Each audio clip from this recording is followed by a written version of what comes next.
Hi ಗೆಳೆಯರೆ, ನಮಸ್ಕಾರಗಳು. ಕರ್ನಾಟಕ ರಾಜ್ಯ ಸರ್ಕಾರದ ಕಂದಾಯ ಇಲಾಖೆಯಲ್ಲಿ ಕರೆದಿರುವಂಥ ಗ್ರಾಮ ಆಡಳಿತ ಹುದ್ದೆಗಳು ಮೊಬೈಲ್ನಲ್ಲಿ ಯಾವ ರೀತಿ ಅಪ್ಲಿಕೇಶನ್ ಹಾಕಬೇಕೆಂದು ನಿಮಗೆ ತಿಳಿಸ್ಕೊಡ್ತೇನೆ. ವಿಡಿಯೋ ಸ್ಕಿಪ್ ಮಾಡಿದೆ ನೋಡಿ, ನಿಮಗೆ ಬೇಗ ಅರ್ಥ ಆಗುತ್ತೆ. ಕಂದಾಯ ಇಲಾಖೆಯಲ್ಲಿ ಕರೆದಿರುವಂಥ ಗ್ರಾಮ ಆಡಳಿತ ಅಧಿಕಾರಿ ಹುದ್ದೆಗಳು, ಇದ್ರ ಸ್ಯಾಲ್ರಿ ವೇತನ ನಿಮಗೆಲ್ಲ ಮೊದಲೇ ಗೊತ್ತಿರ್ಬೋದು. ಇನ್ನೊಂದ್ಸಲ ಹೇಳ್ತೀನಿ ನೋಡಿ. ಸ್ಟಾರ್ಟಿಂಗ್ 21,000ದಿಂದ 40,000 ತನಕ ಇರ್ತದೆ. ಈ ಹುದ್ದೆಗಳು 1000 ಹುದ್ದೆಗಳು ಕರೆದಿದ್ದಾರೆ ಕರ್ನಾಟಕದಲ್ಲಿ. ನೀವು ಇದ್ರದ್ದು ಕ್ವಾಲಿಫಿಕೇಷನ್ ಅಂದರೆ PUC. ನೀವು PUC ಅಂತ ಪಾಸ್ ಆಗಿದ್ದರೆ ನೀವು ಅಪ್ಲೈ ಮಾಡ್ಬೋದು. ವಯಸ್ಸು ಬಂದುಬಿಟ್ಟು 18ರಿಂದ ಸ್ಟಾರ್ಟ್ ಆಗುತ್ತೆ. ಕನಿಷ್ಠ ಈ ಅಪ್ಲೈ ಮಾಡ್ಬೇಕಂದ್ರೆ ಕನಿಷ್ಠ 18 ವರ್ಷ ತುಂಬಿರ್ಬೇಕು ನಿಮಗೆ. ಅದೇ ರೀತಿ ನೀವು ಯಾವ ಏಜಲ್ಲಿ ಎಂಡ್ ಆಗುತ್ತೆ ಅಂತಂದರೆ ಗರಿಷ್ಠ ವಯೋಮಿತಿ ಏನಂತ ಅಂದ್ಬಿಟ್ರೆ ನಿಮಗೆ GM ಜನರಲ್ ಕ್ಯಾಟಗರಿ ಇಲ್ಲಿದೆ ನೋಡಿ. ಜನರಲ್ ಕ್ಯಾಟಗರಿ GM ಬಂದುಬಿಟ್ಟು ನೀವು 35 ವರ್ಷ ಒಳಗೆ ಇದ್ದರೆ ಮಾತ್ರ ನೀವು ಅಪ್ಲೈ ಮಾಡ್ಬೋದು. 2A 2B 3A 3B ಈ ಅಭ್ಯರ್ಥಿಗಳೆಲ್ಲ 38 ಒಳಗಡೆ ವಯಸ್ಸಿರ್ಬೇಕಾಗಿತ್ತು. 38 ಒಳಗಡೆ ವಯಸ್ಸಿರಬೇಕು. ಹಂಗಾತ್ರ ಮಾತ್ರ ನಿಮಗೆ ಅಪ್ಲೈ ಮಾಡೋಕ್ಕಾಗುತ್ತೆ. ಅದಕ್ಕಿಂತ ಜಾಸ್ತಿ ಆಗಿತ್ತು ಅಂದರೆ ಅಪ್ಲೈ ಮಾಡೋಕ್ಕೆ ಎಲಿಜಿಬಲ್ ಆಗೋಲ್ಲ. ಅದೇ ರೀತಿಯಾಗಿ ನೀವು SC ST ಮತ್ತು ಕ್ಯಾಟಗರಿ 1 ಅಭ್ಯರ್ಥಿಗಳಿಗೆ 40 ಏಜ್ ಒಳಗಡೆ ಇರುವಂಥ ಅಭ್ಯರ್ಥಿಗಳು ನೀವು ಅಪ್ಲೈ ಮಾಡ್ಬೋದಾಗಿದೆ. ಅದೇ ರೀತಿಯಾಗಿ ಈ ನೆಕ್ಸ್ಟ್ ಈ ಹುದ್ದೆಗಳು ಯಾವ್ಯಾವ ಜಿಲ್ಲೆಗೆ ಎಷ್ಟೆಷ್ಟು, ಯಾವ ಜಿಲ್ಲೆಯಲ್ಲಿ ಎಷ್ಟು ಬಿಟ್ಟಿದ್ದಾರೆ, ಯಾವ ಇಲ್ಲ, ಈ ಹುದ್ದೆಗಳ ವರ್ಗೀಕರಣ ಎಲ್ಲ ನಿಮಗೆ ಡಿಸ್ಕ್ರಿಪ್ಷನಲ್ಲಿ ಕೆಳಗಡೆ ಲಿಂಕ್ ಕೊಟ್ಟಿದ್ದೀನಿ. ಆ ಲಿಂಕಲ್ಲಿ ಹಾಕಿರ್ತೀನಿ, ನೀವು ನೋಡ್ಕೋಬೋದು. ಲಿಂಕಲ್ಲಿ ಹಾಕಿದ್ದೀನಿ, ನೋಡ್ಕೋಬೇಕು. ನೀವು ವೆಬ್ಸೈಟಲ್ಲಿ ಮೊಬೈಲಲ್ಲಿ ನೀವು ಯಾವ ಥರ ಅಂತಂದರೆ ನೀವು ಕ್ರೋಮಲ್ಲಿ ನೀವು ಇಲ್ಲಿದೆ ನೋಡಿ KE ನೀವು ಕ್ರೋಮಲ್ಲಿ ಸರ್ಚ್ ಮಾಡಿದಾಗ ನಿಮಗೆ ಅಲ್ಲಿ KE ನಿಮ್ಗೆ ಹೋಮ್ ಪೇಜ್ ಓಪನ್ ಆಗುತ್ತೆ. ನೀವು ಹೋಮ್ ಪೇಜ್ನ ಓಪನ್ ಆದಾಗ ಅಲ್ಲಿ ನೇಮಕಾತಿ ಅಂತ ಇರ್ತದೆ. ನೀವು ನೇಮಕಾತಿಯಲ್ಲಿ ಕ್ಲಿಕ್ ಮಾಡಿದಾಗ ಅಲ್ಲಿ ನಿಮಗೆ ಗ್ರಾಮ ಲೆಕ್ಕಿಗ ಆಡಳಿತ ಅಂತ ಇರ್ತದೆ. ನಿಮಗೆ ತೋರಿಸ್ತಾ ಹೋಗ್ತೀನಿ. ನೀವು ಮುಂದೆ ಎಷ್ಟು ನೀವು ನೋಡಿ ಒಂದು ವೀಡಿಯೋ ಮಾಡಿ ಕಂಟಿನ್ಯೂ ಮಾಡ್ತೀನಿ. ನಿಮ್ಮ ಮುಂದೆ ಇದೇ ವೀಡಿಯೋದಲ್ಲಿ ಮುಂದೆ ನಿಮ್ಗೆ ತೋರಿಸ್ಕೊಂತ ಹೋಗ್ತೀನಿ. ನೀವು ಸ್ಕಿಪ್ ಮಾಡಿದೆ ನೋಡಿದಾಗ ಮಾತ್ರ ಅರ್ಥ ಆಗುತ್ತೆ. ಅದೇ ರೀತಿಯಾಗಿ ಶುಲ್ಕ ನೋಡಿ. ಶುಲ್ಕ ಅಂತ GM ಮತ್ತು 2A 2B 3A 3B ಅವರಿಗೆ 700 ಫೀಸು. SC ST ಪ್ರವರ್ಗೊಂದು ಮಾಜಿ ಸೈನಿಕರಿಗೆ ಮತ್ತು ಅಂಗವಿಕಲರಿಗೆ, ವಿಕಲಚೇತನದವರಿಗೆ 500 ರೂಪಾಯಿ ಇದೆ. 500 ರೂಪಾಯಿ ಫೀಸ್ ಇದೆ.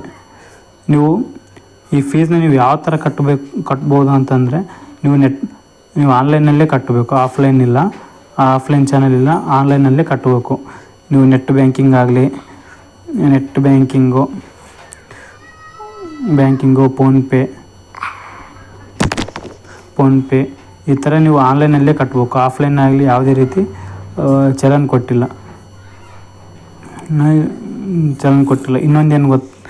ಇನ್ನೊಂದಿದೆ ನೋಡಿ. ಕೆಲವೊಬ್ಬರಿಗೆ ಶುಲ್ಕ ವಿನಾಯಿತಿ ಇದೆ. ಅದು ಏನಂತಂದರೆ ಅಂಗವಿಕಲರು ಏನಿರ್ತಾರಲ್ವ, ಅವರು 40%ಕ್ಕಿಂತ ಹೆಚ್ಚು ಅಂಗವಿಕಲತೆ ಹೊಂದಿದ್ರೆ ಮಾತ್ರ ಅವರಿಗೆ ಶುಲ್ಕ ಇಲ್ಲ.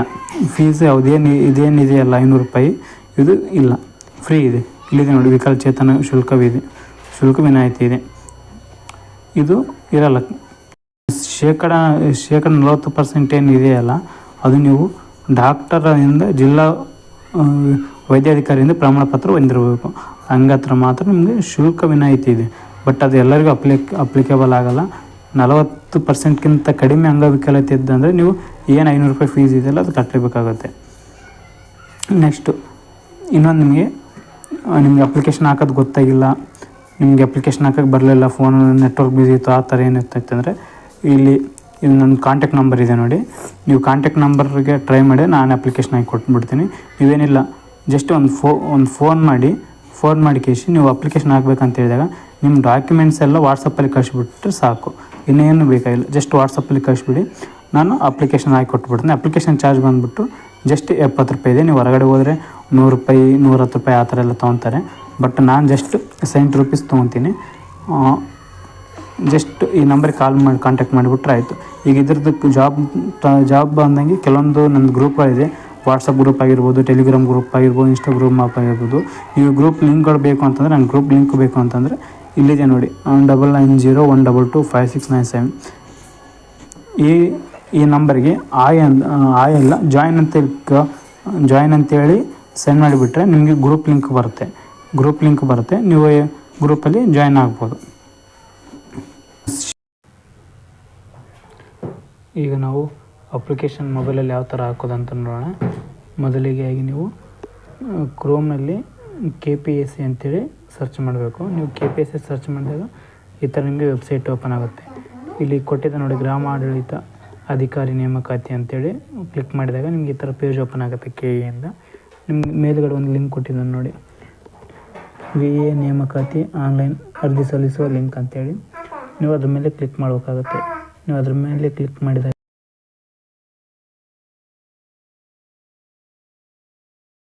ಈ ಥರ ಪೇಜ್ ಓಪನ್ ಆಗುತ್ತೆ. ನೀವು ಮೇಲ್ಗಡೆ ಇದೆಯಲ್ಲ ಫಸ್ಟ್ ಲಿಂಕ್ ಏನಿದೆಯಲ್ಲ, ನೀವು ಅದನ್ನು ಲಿಂಕ್ ನೋಡ್ಕೋಬೇಕು. ಫಸ್ಟ್ ಲಿಂಕ್ ಇರೋದನ್ನು ಫಾರಮ್ ಫಿಲಪ್ ಮಾಡಬೇಕು. Second step by step photo ಗಿಟ್ ಅಪ್ಲೋಡ್ ಮಾಡೋದಿರ್ತವೆ. ನೀವು ಫಸ್ಟ್ ಲಿಂಕ್ ಓಪನ್ ಮಾಡಿದಾಗ ನಿಮ್ಗೆ ಈ ಥರ ಫಾರಮ್ ಸಿಗುತ್ತೆ. ಒಂದ್ಸಲ ನೋಡ್ಕೊಂಬಿಡಿ ಎಲ್ಲನೂ.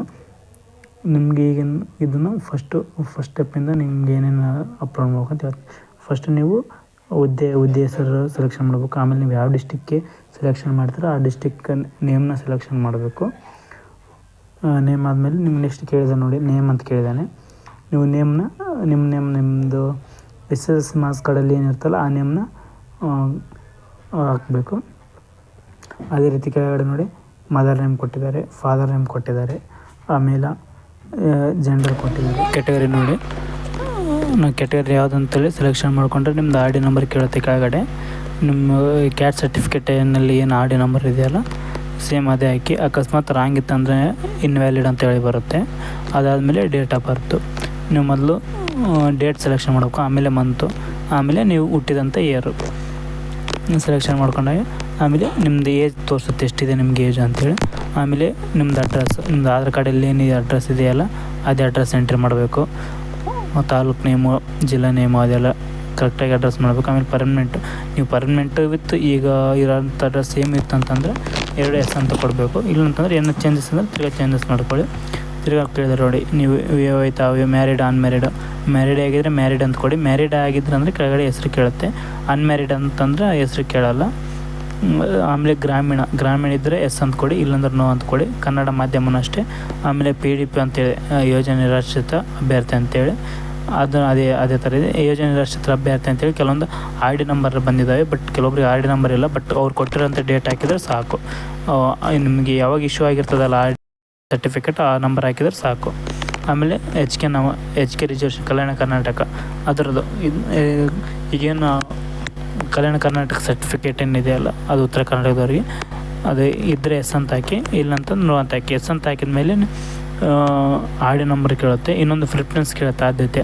ನೀವು ಫಸ್ಟ್ ಪ್ರಿಫರೆನ್ಸ್ ಕಲ್ಯಾಣ ಕರ್ನಾಟಕ ಕೊಡ್ತೀರಾ, ಇಲ್ಲಾಂದರೆ ಯಾವುದು ಕೊಡ್ತೀರಂತ. ಅದಾದಮೇಲೆ ನಿಮ್ಮದು SSLC ನಂಬರ್ ಹಾಕಬೇಕು. ನಿಮ್ಮದು SSLC ನಂಬರ್ ಹಾಕಿದ ಮೇಲೆ ಕೆಳಗಡೆ ಕ್ವಾಲಿಫಿಕೇಷನ್ ನೀವು PUC ಹಾಕಬೇಕು. ಸೆಕೆಂಡ್ PU ಅಂತ ಇದೆ ನೋಡಿ. ಸೆಕೆಂಡ್ PU ಆದಮೇಲೆ ನೀವು ಅಲ್ಲಿ ನೀವು ತೊಗೊಂಡಿರುವಂಥ ಮಾರ್ಕ್ಸ್ ಹಾಕ್ಕೋಬೇಕು. ನೀವು ತೊಗೊಂಡಿರೋಂಥ ಮಾರ್ಕ್ಸ್ ಹಾಕಿ ತಿರ್ಗಾ ಅಲ್ಲಿ ಟೋಟಲ್ ಮಾರ್ಕ್ಸ್ ಹಾಕ್ಕೋಬೇಕು. ಟೋಟಲ್ ಮಾರ್ಕ್ಸ್ ಹಾಕಿ ನಿಮ್ಗೆ ಪರ್ಸೆಂಟೇಜ್ ಆಟೋಮೆಟಿಕ್ ಬಂದುಬಿಡುತ್ತೆ ಕೆಳಗಡೆ.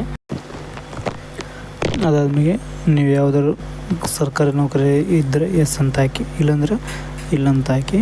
ಇಲ್ಲ ಪ್ರಸ್ತುತ ಕೆಲಸ ಮಾಡ್ತಿದ್ರೆ ಅಂತ ಕೇಳುತ್ತೆ, ಇದ್ದರೆ S ಅಂತ ಹಾಕಿ, ಇಲ್ಲಾಂದ್ರೆ ಇಲ್ಲ ಅಂತ ಹಾಕಿ. ಆಮೇಲೆ ನಿಮ್ಮದು ಆಧಾರ್ ಕಾರ್ಡಿನ 4 ಲಾಸ್ಟ್ ನಂಬರ್ ಇರ್ತಲ್ಲ ಅದನ್ನು ಹಾಕಿ. ಅದಾದಮೇಲೆ ನಿಮಗೆ ಹತ್ತಿರವಾದಂಥ ಎಕ್ಸಾಮ್ ಸೆಂಟರ್ ಅಂದರೆ ನಿಮ್ಮ ಜಿಲ್ಲೆ ಕೊಟ್ಟಿರ್ತಾರೆ, ನಿಮ್ಗೆ ಯಾವ ಜಿಲ್ಲೆ ಹತ್ರ ಆಗುತ್ತೋ ಅದು ಹಾಕಿ. ಅದಾದಮೇಲೆ ನಿಮ್ಮದು ಆ್ಯನ್ಯುವಲ್ ಇನ್ಕಮ್ ಅಂದರೆ ವಾರ್ಷಿಕ ಆದಾಯ ಎಷ್ಟಿರುತ್ತೆ ಲಾಸ್ಟ್ ಕೇಳಿದೆ ನೋಡಿ, ಅದೊಂದು ಹಾಕಿ. ಅದೊಂದು ಲಾಸ್ಟಿಗೆ ಹಾಕಿದ ಮೇಲೆ ನಿಮಗೆ ಇಲ್ಲಿ ಸಣ್ಣ ಬಾಕ್ಸ್ ಕೊಟ್ಟಂತ ಕ್ಲಿಕ್ ಮಾಡಿ ಒಂದ್ಸಲ ಪ್ರಿವ್ಯೂ ಕೊಟ್ಬಿಡಿ. ಪ್ರಿವ್ಯೂ ಕೊಟ್ಟರೆ ಇದೆಲ್ಲನೂ ಕರೆಕ್ಟಾಗಿದೆ ಇಲ್ಲ ಒಂದ್ಸಲ ಚೆಕ್ ಮಾಡ್ಕೊಳ್ಳಿ. ಈಗೇನು ಇದೆ ಒಂದ್ಸಲ ಕರೆಕ್ಟಾಗಿ ನೋಡ್ಕೊಂಬಿಡಿ. ಇದ್ದರೆ ಸಬ್ಮಿಟ್ ಕೊಟ್ಬಿಡಿ. ಇಲ್ಲಾಂದ್ರೆ ಏನೋ ಚೇಂಜಸ್ ಮಾಡಿದರೆ ಹೀಗೆ ಚೇಂಜಸ್ ಮಾಡಬೇಕು. ಮತ್ತು ಆಮೇಲೆ ಚೇಂಜಸ್ ಮಾಡೋಕ್ಕಾಗಲ್ಲ. ಕೆಳಗಡೆ ಇದೆಯಲ್ವ ಭಾವಚಿತ್ರ ಮತ್ತು ಸಹಿ ಅಪ್ಲೋಡ್ ಅಂತೇಳಿ ಅದ್ರ ಮೇಲೆ ಕ್ಲಿಕ್ ಮಾಡಿದಾಗ ಈ ಥರ ವೆಬ್ಸೈಟ್ ಓಪನ್ ಆಗುತ್ತೆ. ಇಲ್ಲಿ ನಿಮ್ಮ ಮೇಲ್ಗಡೆ ನಿಮ್ಮ ರಿಜಿಸ್ಟರ್ ನಂಬರ್, ನಿಮ್ಮ ಮೊಬೈಲ್ ನಂಬರ್ ಬಂದಿರೋ ಅಂತೇಳಿ ರಿಜಿಸ್ಟರ್ ನಂಬರು ಕೆಳಗಡೆ ನಿಮ್ಮ ಡೇಟ್ ಆಫ್ ಬರ್ತ್ ಹಾಕಿದರೆ ಈ ಥರ ವೆಬ್ಸೈಟ್ ಓಪನ್ ಆಗುತ್ತೆ. ಈ ಥರ ಹಾಕಿದಾಗ ನಿಮಗಲ್ಲಿ ನೀವು ಸೆಲೆಕ್ಷನ್ ಮಾಡಿ ಇಟ್ಕೊಂಡಿರುವಂಥ ಒಂದು ಫೋಟೋನ, ಈಗ ನನ್ನ ಫೋನಲ್ಲಿ ಸೆಲೆಕ್ಷನ್ ಆಗಿದೆ, ಅದನ್ನು ಫೋಟೋ ಸೆಲೆಕ್ಷನ್ ಮಾಡ್ತೇನೆ. ಫೋಟೋ ಸೆಲೆಕ್ಷನ್ ಆದಮೇಲೆ ನೀವು ಇಲ್ಲಿರುವಂಥ ಫೋಟೋ ನನಗೆ ಬೇಕಾಗಿರುವಂಥ ಫೋಟೋನ ಸೆಲೆಕ್ಷನ್ ಮಾಡ್ಕೊತೀನಿ. ನೀವು ಯಾವ್ದು ಫೋಟೋ ಸೆಲೆಕ್ಷನ್ ಬೇಕೋ ಅದು ಮಾಡ್ಕೊಳ್ಳಿ. ಇಲ್ಲಿ ಕೆಳಗಡೆ ಅಪ್ಲೋಡ್ ಅಂತಿದೆ ನೋಡಿ, ಅಪ್ಲೋಡ್ ಮೇಲೆ ಕ್ಲಿಕ್ ಮಾಡಿದರೆ ಅದು ಫೋಟೋ ಆಟೋಮೆಟಿಕ್ ಕ್ಲಿಕ್ ಆಗುತ್ತೆ. ಅದೇ ಥರ ಸಿಗ್ನೇಚರನ್ನು ಅಷ್ಟೇ, ನಿಮ್ಗೆ ನೀವು ಸಿಗ್ನೇಚರನ್ನು ಅಪ್ಲೋಡ್ ಮಾಡಬೇಕಾಗುತ್ತೆ.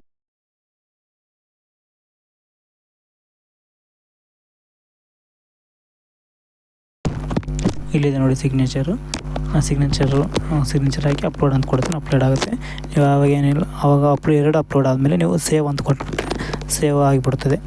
ಸೇವ್ ಆಗಿ ಸಕ್ಸಸ್ ಅಂತ ಬಂದುಬಿಡ್ತದೆ. ಇಲ್ಲಿದೆ ಬರುತ್ತೆ ನೋಡಿ, ಈಗ photo and signature upload successful ಅಂತಿದೆ ನೋಡಿ, ಆ ಥರ ಬರುತ್ತೆ. ನೀವು ಆಮೇಲೆ ಓಮ್ ಅಂತ ಒತ್ತಿ ಕೆಳಗಡೆ ಇದೆ ನೋಡಿ ಶುಲ್ಕ ಪಾವತಿ ಅಂತ. ನೀವು ಅದ್ರ ಮೇಲೆ ಕ್ಲಿಕ್ ಮಾಡಿದಾಗ ನಿಮ್ಗೆ ರಿಜಿಸ್ಟರ್ ನಂಬರ್ ಮತ್ತು ಡೇಟ್ ಆಫ್ ಬರ್ತ್ ಕೇಳುತ್ತೆ, ಅಪ್ಲಿಕೇಶನ್ ನಂಬರ್ ಮತ್ತು ಡೇಟ್ ಆಫ್ ಬರ್ತ್ ಕೇಳುತ್ತೆ. ನೀವು application number date of birth ಹಾಕಿದಾಗ ನಿಮ್ಗೆ ಈ ಥರ ಓಪನ್ ಆಗುತ್ತೆ. ನೀವು ನೆಟ್ ಬ್ಯಾಂಕಿಂಗ್ ಆದ್ರೂ ಮಾಡ್ಬೋದು, ಕಾರ್ಡ್ ಮುಖಾಂತರ ಮಾಡ್ಬೋದು, UPI ಮುಖಾಂತರ ಆದರೂ ಮಾಡ್ಬೋದು. ನಿಮಗೆ ಯಾರಿಗಾದರೂ ಅಪ್ಲೋಡ್ ಮಾಡೋದು ಗೊತ್ತಾಗಿಲ್ಲ ಅಂದರೆ ನನ್ನ ಮೊಬೈಲ್ ನಂಬರ್ ಇದೆ, ನೀವು ನನ್ನ ಕಾಂಟ್ಯಾಕ್ಟ್ ಮಾಡಿದರೆ ವಾಟ್ಸಪ್ಪಲ್ಲಿ ಡಾಕ್ಯುಮೆಂಟ್ಸ್ ಕಳಿಸಿದ್ರೆ ಹಾಕಿಕೊಡ್ತೇನೆ. ಏನಿಲ್ಲ, ಅಪ್ಲಿಕೇಶನ್ ಚಾರ್ಜ್ ಜಸ್ಟ್ 70 ರೂಪೀಸ್ ಇರುತ್ತೆ. ಇಲ್ಲಿ ನನ್ನ ಮೊಬೈಲ್ ನಂಬರ್ ಇದೆ, ಕಾಂಟ್ಯಾಕ್ಟ್ ಮಾಡಿ. ಪ್ಲೀಸ್ ಸಬ್ಸ್ಕ್ರೈಬ್ ಮಾಡಿ. ನೀವು ಸಬ್ಸ್ಕ್ರೈಬ್ ಮಾಡಿದ ಈ ಥರ ಪ್ರತಿಯೊಂದು ಇನ್ಫಾರ್ಮೇಷನ್ ಕೊಡ್ತಾ ಇರ್ತೇನೆ. ಸಬ್ಸ್ಕ್ರೈಬ್ ಆ್ಯಂಡ್ ಲೈಕ್ ಕೊಡಿ. Thank you.